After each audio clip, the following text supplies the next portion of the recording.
Hello everyone, welcome to the third video where you'll be briefed about NodeMCU.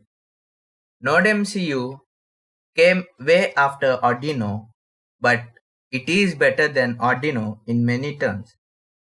Before discussing about the differences between Arduino and NodeMCU, let us know the basics of NodeMCU.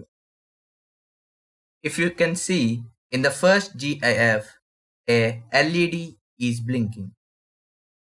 There are two built-in LEDs for NodeMCU which are attached to GPIO 2 and 16, where GPIO stands for General Purpose Input Output, and in the GIF the 16th pin is blinking. That is, the LED attached to the 16th pin is blinking. So in the second GIF, a real LED is attached to the GPIO2 and is blinking for a fixed interval of time. This is a basic circuit done using NodeMCU. Now let's know what NodeMCU actually is. Remember one thing, the NodeMCU we are using has a Wi-Fi module called ESP8266. This is the most commonly used NodeMCU. So whenever I refer NodeMCU, it is of ESP8266 type. NodeMCU is a low-cost open-source microcontroller.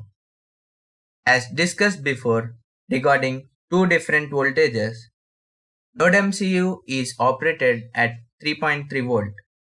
It doesn't have a 5 volt output pin.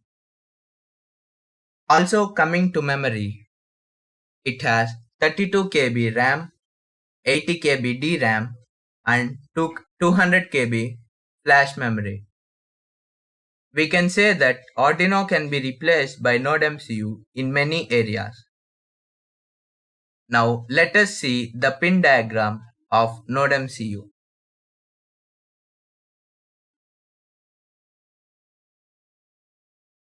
This is the pin diagram of a NodeMCU. It has 30 pins in total, 15 on either ends.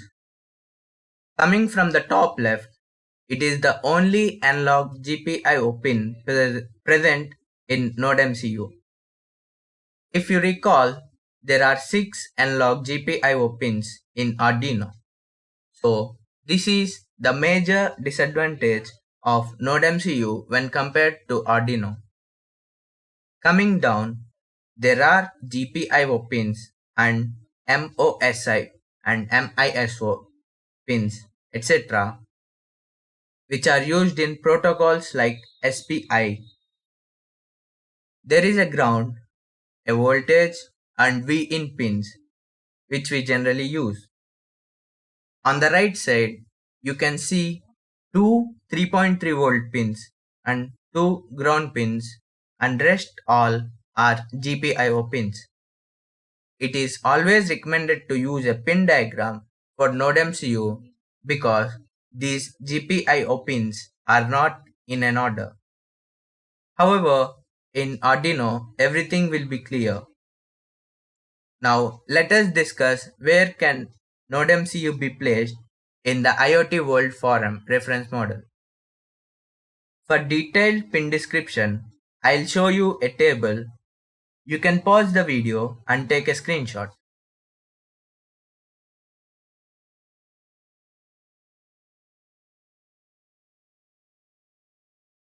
I hope you had a screenshot. Now, let us compare Arduino and NodeMCU.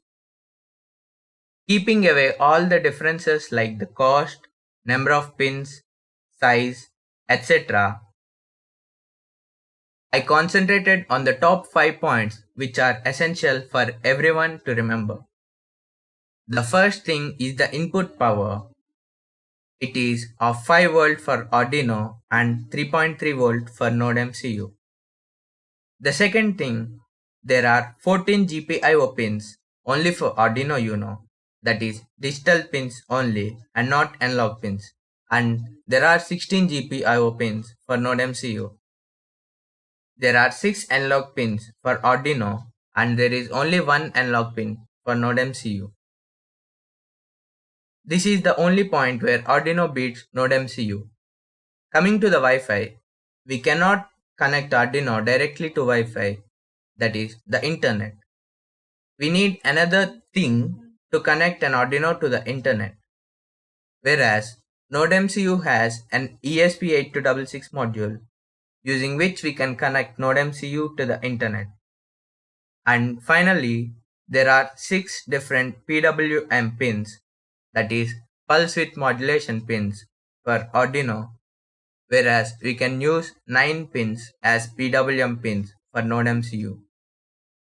Now, let us know how NodeMCU is related to the IoT. Since NodeMCU's functionalities are similar to Arduino, NodeMCU can also be placed in the second layer.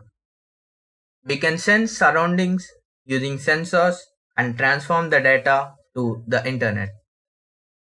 As discussed before, an Arduino needs a NodeMCU to send data to the cloud. I hope you enjoyed this video. Bye.